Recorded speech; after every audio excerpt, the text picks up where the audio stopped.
News bulletin में आपका स्वागत है। आइए जानते हैं बिहार की 30 फटाफट बड़ी खबरों को। सीतामढ़ी में एक इंजीनियरिंग छात्रा की मौत के बाद छात्राओं ने जमकर प्रदर्शन किया। प्रदर्शन कर रही लड़कियों का आरोप है कि प्रिंसिपल ने बीमार छात्रा को अस्पताल ले जाने के लिए गाड़ी देने से यह कहकर मना किया कि गाड़ी गंदी हो जाएगी। तेजस्वी यादव 70 दिनों के बाद अपने पुराने अंदाज में नजर आए और उन्होंने कहा कि कर्पूरी जी और लालू जी को गालियां दी गई, लेकिन वे कभी झुके नहीं। उन्होंने आगे कहा कि वे खुद भी झुकने वाले नहीं हैं और मजबूती से लड़ेंगे और जीतेंगे। एक शहीद जवान के अंतिम संस्कार के समय उनके 11 साल के बेटे ने मुखाग्नि दी और छोटे बेटे ने उन्हें सैल्यूट किया। इस दौरान कोई भी मंत्री या विधायक वहां नहीं पहुंचा, जिस पर शहीद की पत्नी ने दुख जताते हुए कहा कि वह अपने बच्चों को कैसे पालेगी। भाई वीरेंद्र ने बयान दिया है कि पार्टी नेतृत्व की गलत रणनीति के कारण वे चुनाव हारे हैं। मनेर विधायक ने भी इशारों में तेजस्वी यादव पर निशाना साधते हुए कहा कि जमीनी कार्यकर्ताओं की पूरी तरह अनदेखी की गई है। नीट छात्रा मामले पर जीतन राम मांझी ने कहा है कि कानून अपना काम कर रहा है और जरूरत पड़ी तो इस केस की सीबीआई जांच भी कराई जाएगी। वहीं दूसरी ओर रोहिणी ने कहा कि बिहार में बेटियां अब सुरक्षित नहीं हैं। पटना के अटल पथ पर एक चलती एम्बुलेंस में अचानक आग लग गई, जिसके बाद मरीज को जैसे तैसे खींचकर बाहर निकाला गया। इस हादसे को देखकर आसपास के लोग मदद के लिए पानी लेकर दौड़ पड़े। मुख्यमंत्री नीतीश कुमार ने कहा कि राज्य में साल 2005 से पहले कुछ भी नहीं था और उन्होंने छात्रों के कराटे प्रदर्शन को देखकर तालियां बजाई। इसी बीच वैशाली में विरोध प्रदर्शन की तैयारी कर रहे आरजेडी नेता को हाउस अरेस्ट कर लिया गया है। दरभंगा में एक खेत से मजदूर का शव बरामद हुआ है, जिस पर परिजनों ने हत्या की आशंका जताई है। परिजनों का आरोप है कि मजदूर द्वारा काम छोड़ने की बात कहने पर मालिक ने उसे धमकी दी थी। भागलपुर में कोर्ट के एक मुंशी पर अपनी पत्नी को एसिड पिलाने का गंभीर आरोप लगाया है। मुंशी की बेटी ने बताया कि दादा और चाचा ने उसकी मां को पकड़ा और पिता ने उसे एसिड पिला दिया। बेटी ने यह भी कहा कि उसके पिता बिना वजह उसकी पिटाई करते हैं। पटना यूनिवर्सिटी कैंपस में एक निर्माणाधीन भवन में मुंशी द्वारा खाना बनाने वाली महिला के साथ करने का मामला सामने आया है। इस घटना के दौरान पीड़िता के पति के साथ भी मारपीट की गई। बेगूसराय के 200 महादलित परिवारों ने अपना दर्द साझा करते हुए पूछा कि जब मुख्यमंत्री खुद घरों का उद्घाटन कर रहे हैं तो उन्हें अतिक्रमणकारी क्यों कहा जा रहा है। इसी बीच सरकार ने जयमंगला गढ़ को पर्यटन के लिए विकसित करने का निर्णय लिया है। गया में विधायक कुमार सर्वजीत ने अधिकारियों को कड़ी चेतावनी देते हुए कहा है कि वे अपने कार्य करने के तरीके में सुधार लाएं। उन्होंने स्पष्ट किया कि यदि सुधार नहीं हुआ तो अतरी क्षेत्र में उनका बने रहना मुश्किल होगा। आज बिहार का मौसम सामान्य बना रहेगा। सुबह और शाम ठंड का एहसास होगा। कोहरे का हल्का असर कुछ इलाकों में देखा जा सकता है। पटना में अब सड़क किनारे मनमानी पार्किंग करना महंगा पड़ने वाला है। अगर आपकी गाड़ी नो पार्किंग जोन में खड़ी मिली तो चालान कटने के लिए ट्रैफिक पुलिस के सामने जाने की जरूरत भी नहीं पड़ेगी। कैमरा आपको देखेगा, नंबर प्लेट पढ़ेगा और सीधे आपके मोबाइल पर ई चालान पहुंच जाएगा।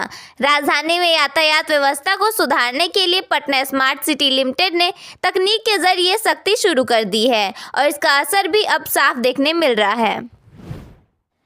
पटना मेट्रो प्रोजेक्ट के लिए शुक्रवार का दिन अहम रहा, जब खेमनी चक से मलाही पकड़ी मेट्रो कॉरिडोर के बीच इलेक्ट्रिकल टेस्टिंग सफलतापूर्वक पूरी कर ली गई।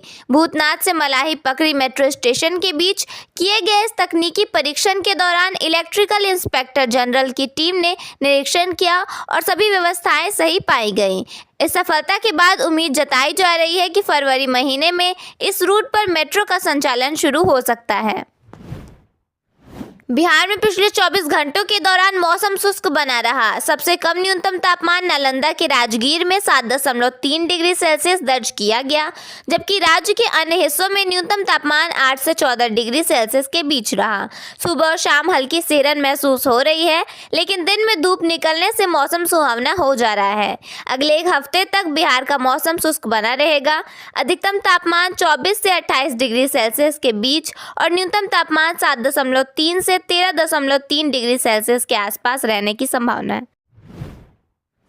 बिहार में जमीन निबंधन प्रक्रिया को पारदर्शी बनाने के लिए रजिस्ट्री से पहले जीआईएस तकनीक से फिजिकल वेरिफिकेशन अनिवार्य कर दिया गया है।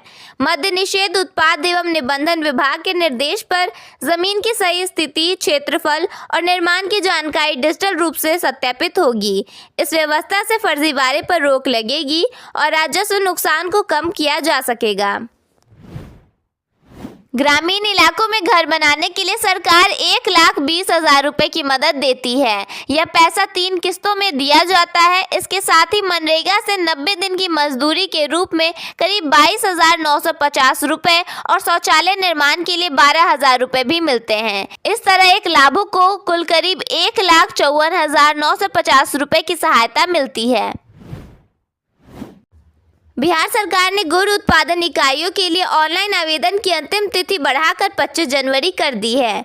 बिहार राज्य गुड़ उद्योग प्रोत्साहन योजना के तहत इकाई लगाने पर 6,01 करोड़ रुपए तक अनुदान दिया जा रहा है। अनुदान की राशि गुड़ उत्पादन इकाई की पेराई क्षमता के आधार पर तय होगी, जिसमें अधिक क्षमता वाली इकाइयों को अधिक अनुदान मिलेगा। सीएम नीतीश कुमार ने वैशाली जिले में 463 करोड़ रुपए की लागत से बने राजकीय मेडिकल कॉलेज का उद्घाटन किया। यह कॉलेज लगभग 22 एकड़ में फैला हुआ है। कॉलेज का शिलान्यास मुख्यमंत्री ने साल 2021 में किया था। सीएम नीतीश ने कॉलेज के एकेडमिक ब्लॉक, ओपीडी और रेसिडेंशियल बिल्डिंग का इंस्पेक्शन भी किया। दरअसल सीएम नीतीश कुमार समृद्धि यात्रा को लेकर वैशाली जिले में पहुंचे थे, जहां उनका भव्य स्वागत किया गया। वैशाली पहुंचने पर मुख्यमंत्री नीतीश कुमार ने प्रगति यात्रा के दौरान घोषित किए गए योजनाओं के बारे में जानकारी ली। इसके साथ ही उन्होंने स्थानीय स्टार्टअप एवं इनोवेशन स्टॉल के अलावा अलग अलग स्टॉल का इंस्पेक्शन भी किया। मंच से लोगों को संबोधित करते हुए सीएम नीतीश कुमार ने कहा, 4,83,000 महिलाओं को रोजगार के लिए 10,000 रुपए दिए गए हैं। इन महिलाओं को 2 लाख रुपए और दिए जाएंगे। जिले में इंडस्ट्रियल एरिया की स्थापना भी की जाएगी। सारण में नाबालिग से दुष्कर्म और पटना में युवती को जिंदा जलाने की घटनाओं ने महिला सुरक्षा पर सवाल खड़े कर दिए हैं। इन मामलों को लेकर लालू यादव की बेटी रोहिणी आचार्य ने मुख्यमंत्री नीतीश कुमार पर तीखा हमला किया है। उन्होंने सवाल किया है कि जब सरकार कानून के राज का दावा करती है तो फिर बिहार में बेटियों के खिलाफ अपराध क्यों थमने का नाम नहीं ले रहे हैं। सारण और पटना की हाल की घटनाओं का जिक्र करते हुए रोहिणी ने सरकार की संवेदनशीलता और प्रशासन की कार्यशैली पर गंभीर सवाल खड़े किए हैं। जेपी गंगा पथ का एक्सटेंशन 2 फेज में किया जाएगा। इसके निर्माण को लेकर एजेंसियों को आदेश जारी किया गया है। हर हाल में अप्रैल महीने में काम शुरू कर देने का निर्देश दिया गया है। पूरी सड़क का निर्माण लगभग 4 साल में पूरा हो सकेगा। गया जिले में NH 33 सड़क किनारे बढ़ते अतिक्रमण को लेकर प्रशासन ने सख्ती शुरू कर दी है। चीफ इंजीनियर ने 34 दुकानदारों को नोटिस जारी किया है। तय समय में अतिक्रमण नहीं हटाने पर प्रशासन द्वारा कार्रवाई की जाएगी। मुख्यमंत्री नीतीश कुमार ने वैशाली के महुआ में समृद्धि यात्रा के दौरान कहा कि 2005 के बाद बिहार ने डर और अराजकता से निकलकर विकास की नई राह पकड़ी है। उन्होंने कानून व्यवस्था, शिक्षा, स्वास्थ्य, सड़क, बिजली और रोजगार में हुए बड़े बदलाव पर प्रकाश डाला। मुख्यमंत्री ने बताया कि सरकार ने सभी वर्गों के लिए योजनाएं लागू की हैं, जिससे राज्य की तस्वीर बदली है और जाति आधारित गणना से गरीबों को सीधी मदद मिल रही है। मखाना की चमक दिल्ली के कर्तव्य पथ पर 77वें गणतंत्र दिवस समारोह में दिखेगी। बिहार की मखाना झांकी में इसकी खेती से प्रोसेसिंग तक की यात्रा दर्शाई जाएगी, जिससे किसानों और उद्यमियों को लाभ मिलेगा। लोकल से ग्लोबल थीम पर आधारित यह झांकी मखाना को सुपर फूड के रूप में राष्ट्रीय अंतर्राष्ट्रीय पहचान दिलाएगी। पूर्णिया मखाना उत्पादन का प्रमुख केंद्र है, जहां से अमेरिका और यूरोप जैसे देशों में निर्यात होता है। मधुबनी के कलुआही स्थित पुरसौलिया गांव में चाय बनाते समय गैस सिलेंडर में आग लगने से विस्फोट हो गया। इस हादसे में गृहस्वामी सदर आलम सहित 5 लोग झुलस गए और लाखों का नुकसान हुआ। 2 घर पूरी तरह जलकर राख हो गए। ग्रामीणों ने आग पर काबू पाया और घायलों को अस्पताल पहुंचाया गया। पीड़ित परिवार ने जर्जर सिलेंडर देने का आरोप लगाया है। प्रशासन ने जांच कर राहत देने का आश्वासन दिया है।